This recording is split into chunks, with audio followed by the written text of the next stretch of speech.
Hello guys, Assalamualaikum, good afternoon. I'm Firman Ramadan. I'm from program Study Management Zakat and Wakaf, class 3B.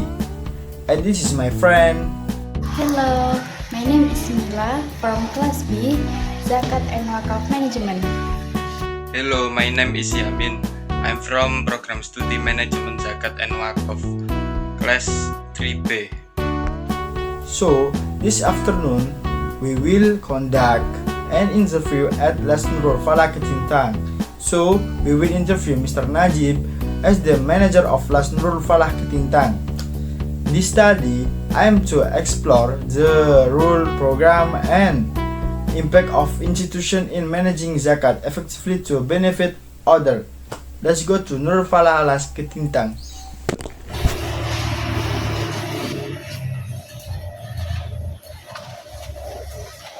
Ya, mungkin langsung dimulai saja ya. Bismillahirrahmanirrahim. Assalamualaikum warahmatullahi wabarakatuh. Bismillahirrahmanirrahim. Alhamdulillahirabbil alamin wa bihi nasta'in wa ala umuri dunya waddin sayyidina Muhammadin wa ala alihi washabbihi ajmain amma ba'du. Kawan-kawan yang dirahmati Allah Subhanahu wa taala, dari Fakultas Ekonomi dan Bisnis Islam Prodi Mazawa ya. Saya ucapkan ahlan wa sahlan bikum, selamat datang di kantor Lembaga Zakat Nurul Falah Pusat di Surabaya. Ya, beginilah suasana kantor kami karena ini baru pindah kantor baru ya. Suasananya masih belum cukup kondusif, jadi masih ada beberapa yang belum dipasangkan lain sebagainya. Tapi semoga tidak mengurangi apa-apa yang akan kita kaji atau kita bahas pada siang hari ini. Untuk itu sebelumnya mari kita awali pertemuan kita dengan baca kitab surat Al-Fatihah dengan harapan Allah Subhanahu wa taala untuk kita kemudahan, keberkahan dan kelancaran apa-apa yang akan kita bahas pada siang hari ini. Alladzina fi kulli niyatin shalihah Al-Fatihah. Bismillahirrahmanirrahim. Ya,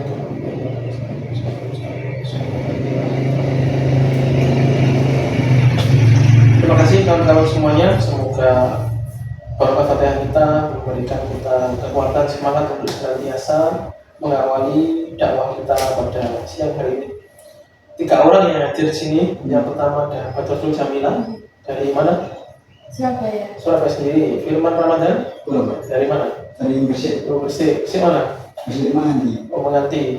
Rafli Ramadan Lamongan. Iya. Batul Jamila itu ini orang asli Surabaya. Mungkin itu mukadimah dari saya. Selebihnya pertanyaan-pertanyaan yang diperlukan bisa disampaikan secara langsung, kemudian akan saya jawab apa-apa yang dibutuhkan dari data observasi yang kawan-kawan lakukan di Lembaga Zakat Nurul Falah.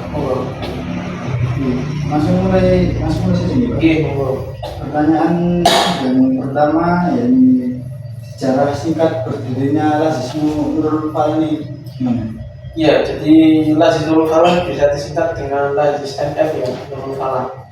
Jadi memang banyak di masyarakat karena ada Lazisnu, Lazismu dan lain sebagainya. Maka sesuai dengan logo kita, Lazis NF. Dan Lazis Nurul Falah ini berdiri di bawah naungan yayasan Nurul Falah. Jadi pesantren Al-Quran Nurul Falah ini punya beberapa bidang. Yang pertama ada bidang LPI, Lembaga Pendidikan Islam, itu kita punya pesantren. Terus kemudian yang kedua itu bidangnya yang namanya tilawati, adalah metode belajar Al-Quran. Kalau kawan-kawan tahu ya seperti Iqra lah, tapi kita punya tilawati itu pusatnya di sini, termasuk instrukturnya, sertifikat dikeluarkan, buku-bukunya di sini. Kemudian di bidang ketiga itu ada LPI. Tadi maaf, yang pertama LPI, Lembaga Pendidikan Quran. Yang ketiga baru LPI, Lembaga Pendidikan Islam. Kita ada KPDK Nurul Falah, itu sekolah ya. Kita ada IEC, Islamic Education Center, untuk lembaga yang mengedukasi bagaimana berjalannya pembelajaran yang baik itu seperti apa. Kemudian baru di bidang keempat ada kami, Lembaga Zakat Nurul Falah. Maka kenapa bidang kami paling akhir di nomor 4, yaitu sebagai tonggak awal mensupport dakwah Al-Quran yang ada di pesantren Nurul Falah. Cabang tilawati sudah ada di seluruh Indonesia. Kita punya pesantren, santrinya sudah banyak. Maka dakwah itu butuh biaya yang banyak gitu ya. Bagaimana mensiarkan Al-Quran di Indonesia, dibentuklah lembaga Amil Zakat Nurul Falah untuk mensupport bidang-bidang dakwah yang ada di pesantren Nurul Falah, termasuk dakwah-dakwah pemberantasan budaya Al-Quran, khususnya mereka-mereka yang menggunakan metode tilawati gitu. Jadi secara awalnya kita begitu. Kemudian kita resmi mendapatkan SK dari Kemenak, SK Lazis itu di tahun 2018. Jadi karena undang-undangnya baru 2011 dan asosiasinya belum nyampe, maka kita baru dapat SK resmi Kemenak di tahun 2018. Mungkin itu secara singkatnya dari Nurul Falah, Lazis Nurul Falah. Pertanyaan kedua, apa visi misi dari Lazis Nurul Falah ini, Pak? Kalau visi misinya kita, yang pertama yang jelas menjadi lembaga Amil Zakat yang amanah dan profesional. Harapannya itu bisa di tingkat nasional, karena kita selama ini masih tingkat provinsi Jawa Timur ya. Jadi harapannya di tingkat itu, kalau visi dan misinya mungkin banyak bisa dicek di website kita sendiri di tabungamal.id, nanti diakses ya. Tabungamal.id itu lengkap, termasuk visi misi program-program kita dan sebagainya dari tabungamal.id. Kawan-kawan bisa mengeksplor di situ, termasuk melihat program-program kita semuanya ada di tabungamal.id. Pertanyaan yang selanjutnya, apa saja program-program yang dijalankan di Lazis ini? Oleh Nurul Falah. Iya. Jadi di Lazis Nurul Falah kita ada 5 pilar ya, 5 pilar program. Yang pertama adalah Nurul Falah Pintar. Ini adalah program di sektor pendidikan, di mana kita membantu bagaimana proses pendidikan di Indonesia ini bisa menjadi lebih baik. Kemudian yang kedua ada Nurul Falah Berdaya. Ini program ekonomi, bagaimana kita membantu seputar program ekonomi. Kemudian ada Nurul Falah Sehat. Ini hubungannya dengan kesehatan, jadi kita bergerak di bidang itu. Terus kemudian ada Nurul Falah Peduli. Nurul Falah Peduli itu hubungannya dengan kebencanaan, terus kemudian penyaluran zakat, penyaluran kurban, terus kemudian bantuan fakir miskin itu apa, itu masuk di Nurul Falah Peduli. Terus kemudian ada Nurul Falah Dakwah. Kita juga mendakwahkan dakwah zakat melalui platform-platform online yang kita miliki, termasuk semua sosial media yang kita punya, Instagram, Facebook, TikTok, website dan lain sebagainya, termasuk di laman tabungamal.id itu. Terus kemudian kita punya sektor dakwah fisik seperti majalah, terus kemudian rubrikasi dan beberapa merchandise yang hubungannya dengan zakat, seperti kalau ada kalender dan sebagainya. Itu dakwah-dakwah yang terlalu secara offline begitu. Jadi dari program-program tadi yang paling unggul itu yang mana? Kalau di 5 pilar program yang paling unggul tentunya ada 3 pilar ya. Di Nurul Falah Pendidikan, Nurul Falah Pintar, Nurul Falah Berdaya, dan Nurul Falah Peduli. Jadi 3 itu. Jadi tapi keunggulannya itu intensitasnya ya. Kalau dibilang unggul dan tidak, karena setiap lembaga Amil Zakat itu wajib punya 5 pilar, 5 pilar ekonomi, pendidikan, kesehatan, dakwah, dan pedulian. Jadi itu harus wajib sesuai amanah undang-undang. Tidak bisa ya mana yang paling unggul. Untuk pertanyaan yang selanjutnya, Pak. Iya. Bagaimana merealisasikan dari program-program tersebut? Ya, pertama merealisasikan tentunya kita membentuk kesadaran masyarakat, membangun bagaimana masyarakat bisa melakukan sedekah infak dan zakatnya melalui lembaga zakat Nurul Falah. Kemudian kita melakukan asesmen wilayah. Asesmen dilakukan untuk penyaluran itu supaya tepat guna dan tepat sasaran. Jadi asesmen, kemudian yang kedua kita melakukan yang namanya kolaborasi pentahilik. Pentahilik itu kita mengajak stakeholder yang ada, baik dari unsur pemerintah, masyarakat, lembaga, terus kemudian ada perusahaan yang kita kolaborasikan. Terus kemudian setelah itu kita lakukan pendampingan pendampingan awal untuk melakukan penguatan mental calon-calon yang kita bantu supaya kita lakukan penyaluran. Baru berikutnya kita lakukan pemantauan bagaimana penyaluran kita bisa tersampaikan dengan baik ya, melalui proses-proses tadi. Saya agak batuk ya karena cuacanya.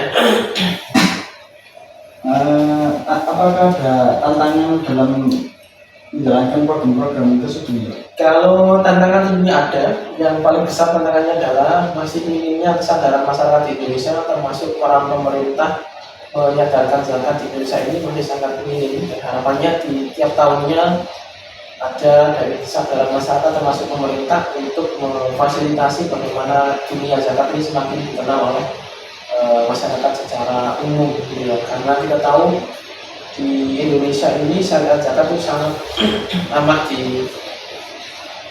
kesampingkan, karena zakat itu sendiri kan termasuk pilar rukun Islam ya.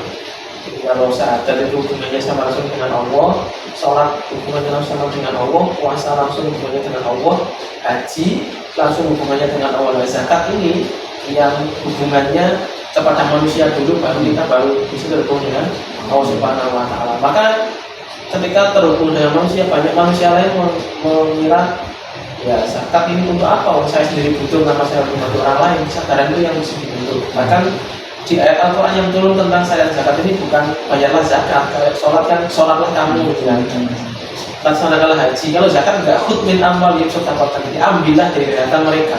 Jadi maka ada istilah ambil itu disuruh mengambil, bukan ayo zakat, enggak, disuruh mengambil, entah dengan memaksa atau dengan sedikit memotivasi.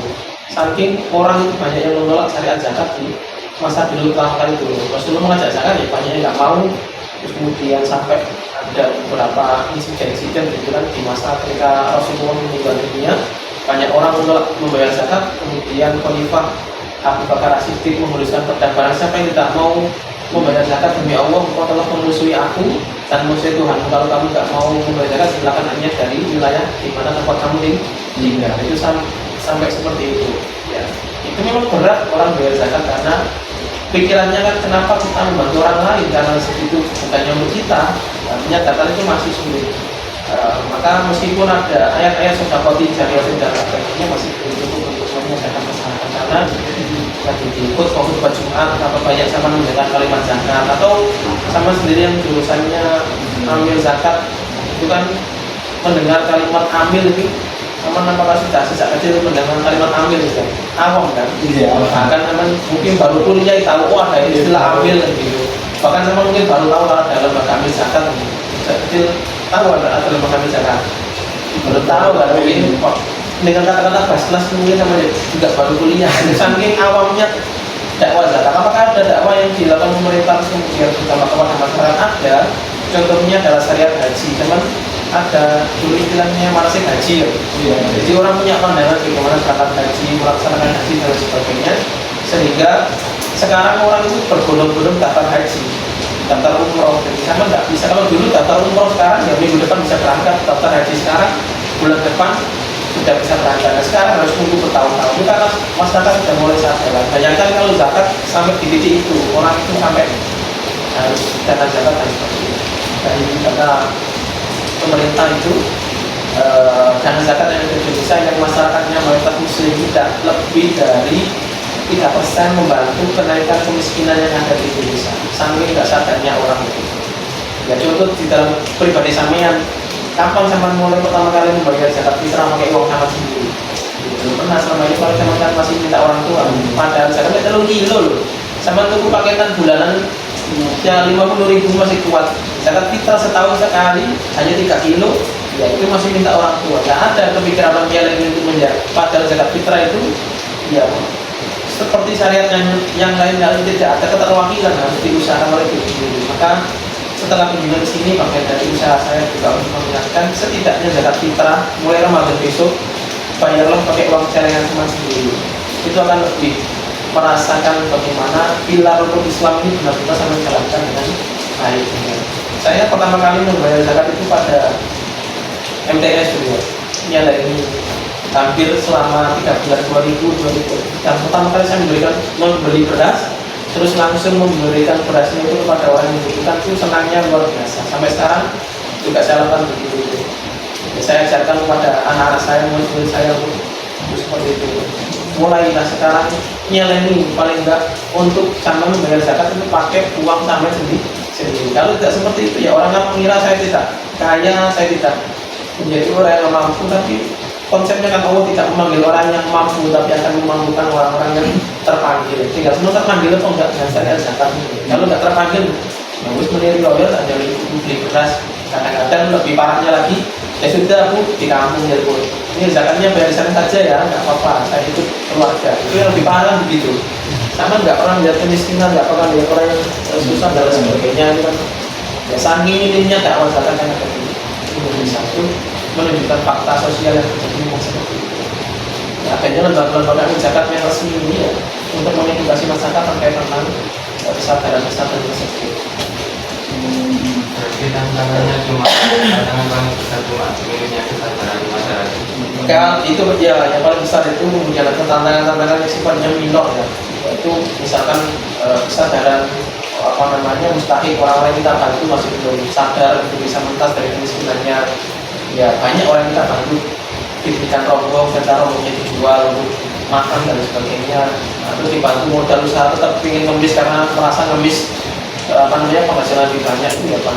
Mentalitasnya tidak seperti itu minor lah, bisa karena mungkin asesmen kita yang kurang, tapi tidak menjadi problem yang besar. Gitu. Kan di zaman modern kan menjadikan banyak anak muda yang kurang kenal tentang zakat ini. Apakah ada yang kayak pembayaran lewat digital gitu? Ada kita platform online itu termasuk di tabungamal.id.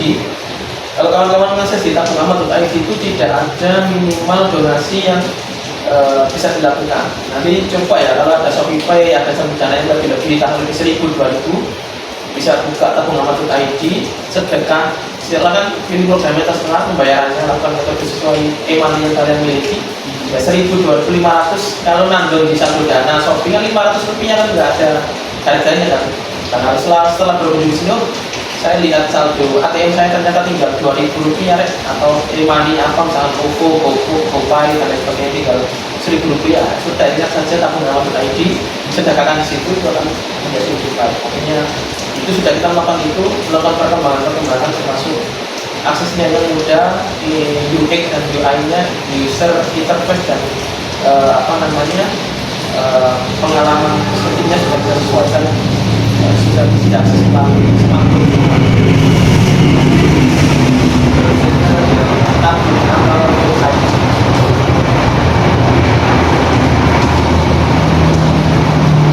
Yang khusus lagi, yang khusus untuk pesantren, ya untuk semuanya itu nurulfalah.or.id. Kemarin nurulfalah.id itu kena hack ya, ada cara judi online dulu.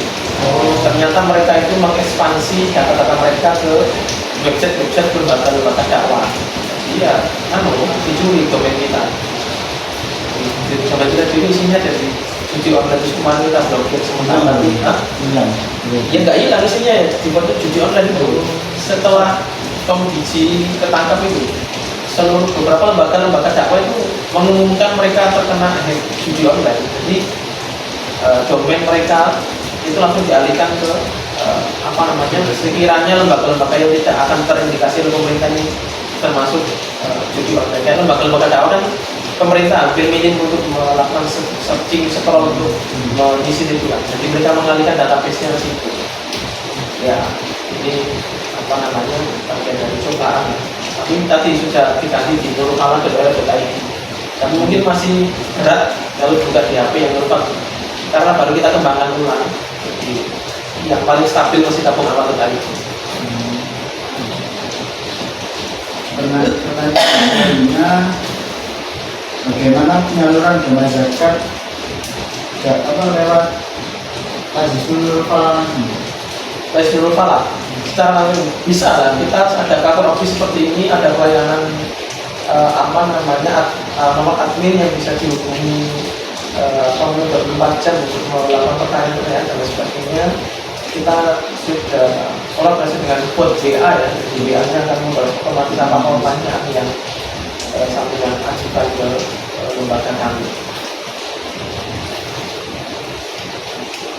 Pertanyaan selanjutnya, berapa data Muzaki dalam tahun terakhir ini dan apakah lembaga-lembaga tersebut menjaring generasi milenial dalam keikutsertaan program-program yang dijalankan?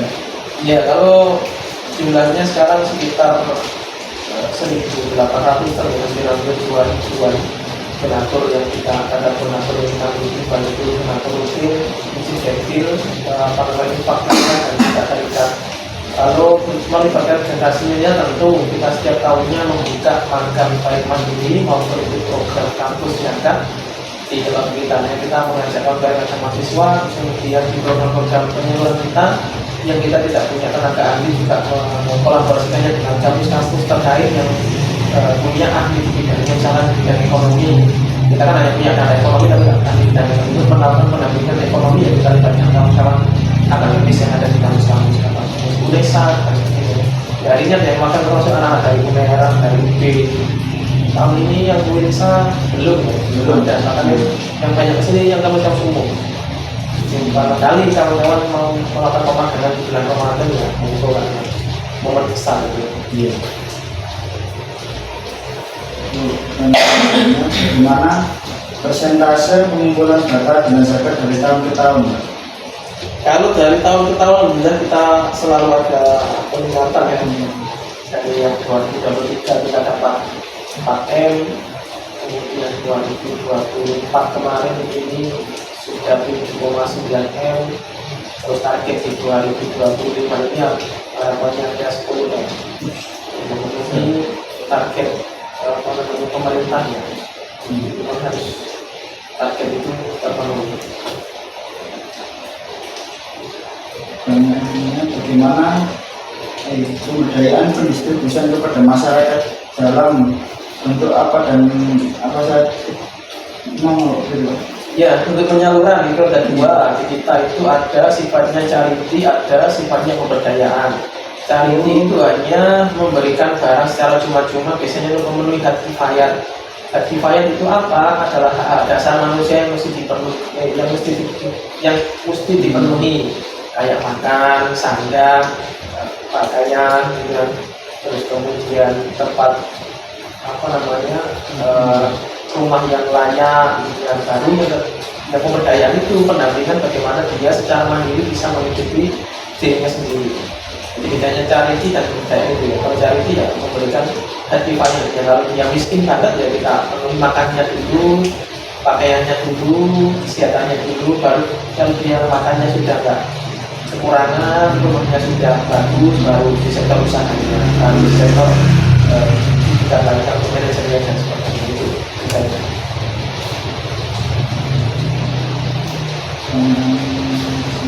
Apakah dana zakat tersebut disalurkan 100% per bulannya kepada ini? Kalau kalimatnya disalurkan 100% atau tidak itu kan ada banyak metode pengumpulan yang kita lakukan. Tentunya ya tidak bisa 100% kita lakukan. Kalau kita 100% lakukan, tidak ada kontinuitas untuk pendampingan, bantuan tingkat lanjut dan itu, maka harus ada safety dana yang mesti kita lakukan. Yaitu 30% untuk safety dana dulu, 70% kita salurkan, 60-70 lah kita salurkan. Selebihnya kita save dulu ya.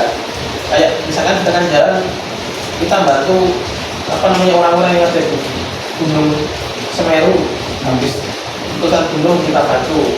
Kalau kita dananya kita tunjukkan semuanya, ya kalau nanti gunungnya ternyata 3 hari lagi meletus lagi, ya sudah kita nggak bisa bantu lagi.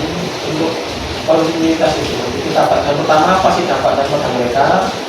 Kalau masih butuh bantuan kita keluarkan, harus kembali kita terus mengumpul dana seperti itu.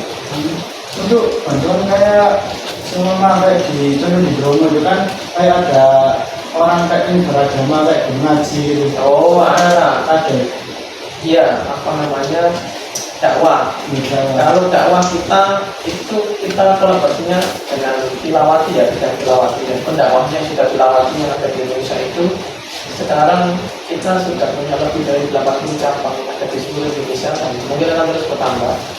Itu partner dakwah kita, jadi guru-gurunya akan ada struktur organisasinya dengan melakukan budaya juga berlaku. Masuk kita mensupport kawan-kawan yang melakukan diklat-diklat di pelosok-pelosok daerah yang minim mengenal Al-Quran. Kita lakukan diklatnya itu 80 orang bisa baca tulis Al-Quran.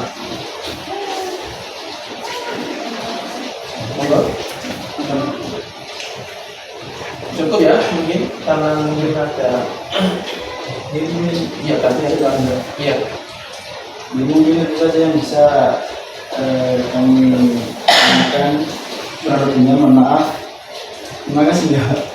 Terima kasih atas kunjungannya juga kawan-kawan semuanya. Semoga apa-apa yang saya sampaikan nanti memperkuat jalan dakwah kita menjadi seorang pendakwah amilin dan amilat yang ada di Indonesia ini dan membantu setidaknya mengurangi kesadaran, paling tidak kamu menjadi orang yang sadar, terus kemudian baru melakukan penyebaran kepada orang-orang.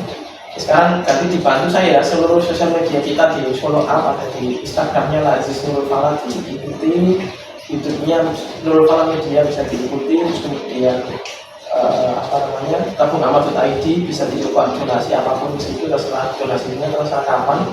Yang penting bagian dari melakukan experience mendapatkan pelayanan ganjil makan zakat Nurul Fala. Atau kawan-kawan yang punya rezeki lebih di akhir tahun yang sedekah sekaligus mendapatkan kalender. Jadi kalau kita ini 50.000 ya, kalau mau itu pun sudah sedekah untuk beasiswa diklat guru ngaji yang mungkin akan kita adakan di waktu dekat ini, ada di wilayah Blitar di pinggiran sana, terus kemudian wilayah Jember pinggiran, itu sudah banyak dari berkontribusi di tempat kalender kalau punya rezekinya. Saya menawarkan mungkin cukup itu ya. Terima kasih atas kunjungannya sekali lagi. Mohon maaf. Assalamualaikum warahmatullahi wabarakatuh.